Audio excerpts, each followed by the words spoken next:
First of all sorry for the late review. First డేనే వెళ్ళేవాడిని కానీ కుదరలేదు, అందుకే ఈ రోజు వెళ్ళా. సరే పాయింట్కి వస్తే రిషబ్ శెట్టి మూత మోగించాడు మూవీని. అతని రైటింగ్తో, అతని ఎగ్జిక్యూషన్తో, అతని స్టోరీ టెల్లింగ్తో, అతని యాక్షన్తో, అతని యాక్టింగ్తో, మరి ముఖ్యంగా అతని డైరెక్షన్ అండ్ నరేషన్తో సినిమా దద్దరిల్లింది. స్టార్టింగ్ సినిమా ఒక 10 minutes బోరింగ్గానే వెళ్ళింది. తర్వాత ఒక సింగిల్ షాట్ యాక్షన్ సీక్వెన్స్ పడుద్ది. అక్కడ నుంచి లెగుస్తుంది సినిమా. అక్కడ లేచిన సినిమా ఎండ్ వరకు తగ్గలా లెగుస్తూనే ఉంది తప్ప గ్రాఫ్ తగ్గడాలు ఉండవు. రియల్లీ రిషబ్ శెట్టిని ఎంత అప్రిషియేట్ చేసినా తక్కువే.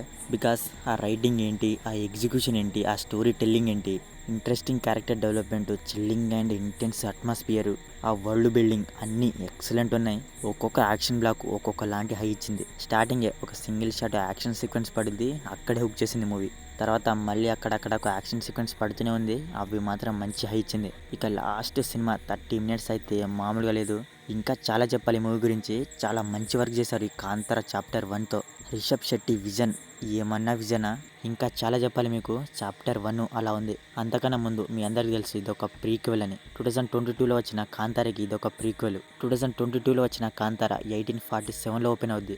ఇదేమో దానికి ముందు ఏం జరిగింది, అసలు ఫ్లాష్ బ్యాక్ ఏంటి, ఇదంతా ఇందులో ఉంటుంది. వాళ్ళు మొక్కే వాళ్ళ దేవుడు, రాజు, పరిపాలన, అసలు వాళ్ళ బతుకు ఎక్కడి నుంచి ఎక్కడి దాకా వెళ్ళింది, వాళ్ళ బతుకులు ఎలా స్టార్ట్ అయ్యాయి అనేది ఇందులో ఉంటుంది. మీరు 2022 కాంతార చూసేది చూడాలంటే అంతగానో అవసరం లేదు, కానీ చూస్తే బెటరు. చూసుంటే ఇంకా బెటరు ఫర్ బెటర్ అండర్స్టాండింగ్. చూడకున్నా పర్లేదు, ప్రీక్వెల్ కాబట్టి పెద్ద ఇబ్బంది ఏమి ఉండదు. 2022లో వచ్చిన కాంతార చుట్టూ అండ్ నేచర్ చుట్టూ, ఆ పోలీసుల చుట్టూ, అడవి చుట్టూ ఉంటుంది. ఇందులో ఏంటంటే దేవుడి బ్యాక్ స్టోరీ 4th centuryలో రన్ అవుద్ది మూవీ. కడంబ, బోటకోలా రిచువల్ వీటి చుట్టూ ఉంటుంది. సినిమా రియల్ లొకేషన్స్లో షూట్ చేశారు, అది డబుల్ ఇంపాక్ట్ ఇచ్చింది. కొన్ని సెట్లు వేశారు, అవి ఓకే, కానీ అవి తప్పకుండా వేయాలి, తప్పదు. కానీ లొకేషన్సే సూపర్ ఉన్నాయి. ఆ వరల్డ్ బిల్డింగ్ కానీ, ఆ అట్మాస్ఫియర్ కానీ, ఆ ఇంటెన్స్ అట్మాస్ఫియర్ కానీ అన్నీ టెన్షన్ పెట్టి మామూలుగా ఎంగేజ్ చేయలేదు.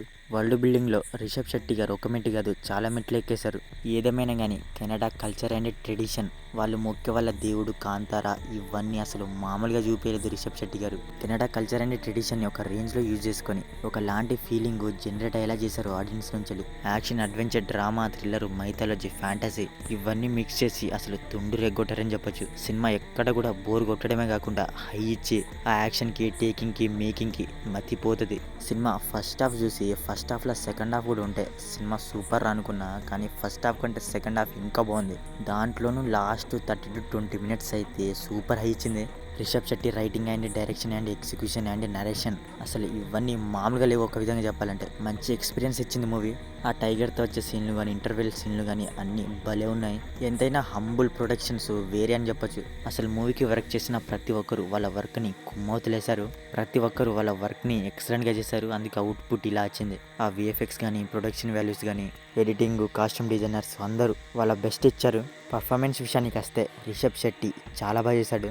ఇక సెకండ్ హాఫ్ అయితే కుమ్మోతులేసాడని చెప్పొచ్చు. రుక్మిణి ఆమె రోల్లో ఫుల్ న్యాయం చేసింది. గుల్షన్ దేవియా, జయరామ్ అండ్ రిమైనింగ్ అందరూ చాలా బాగా చేశారు. కాస్టింగ్ అందరూ బాగా చేశారు అండ్ కాస్టింగ్ చాలా బాగా తీసుకున్నారు కూడా. బీజము, సాంగ్స్ అన్నీ బాగున్నాయి. సౌండ్ మిక్సింగ్, సౌండ్ డిజైన్ కూడా చాలా బాగున్నాయి. ఇక మెయిన్ అయిన సినిమాటోగ్రఫీ, ప్రొడక్షన్ వాల్యూస్ అయితే సూపర్. ఇక మొత్తానికి ఈ కాంతార చాప్టర్ 1 నాకైతే సూపర్ ఉంది. మీకు కూడా నచ్చచ్చు, తప్పకుండా చూడండి. మూవీ అయితే మిస్ అవ్వద్దు, ఫ్యామిలీతో కూడా చూడొచ్చు. సో మరిది కాంతార చాప్టర్ 1 మూవీ రివ్యూ గురించి. మరి మూవీ చూసాక మీకు అనిపించింది అనేది మా కామెంట్ సెక్షన్లో కామెంట్ చేయడం మాత్రం మర్చిపోకండి. మీకు కనుక మా రివ్యూ నచ్చితే మన ఛానల్ని సబ్స్క్రైబ్ చేసుకోండి. Okay, next video. Thank you. జై హింద్.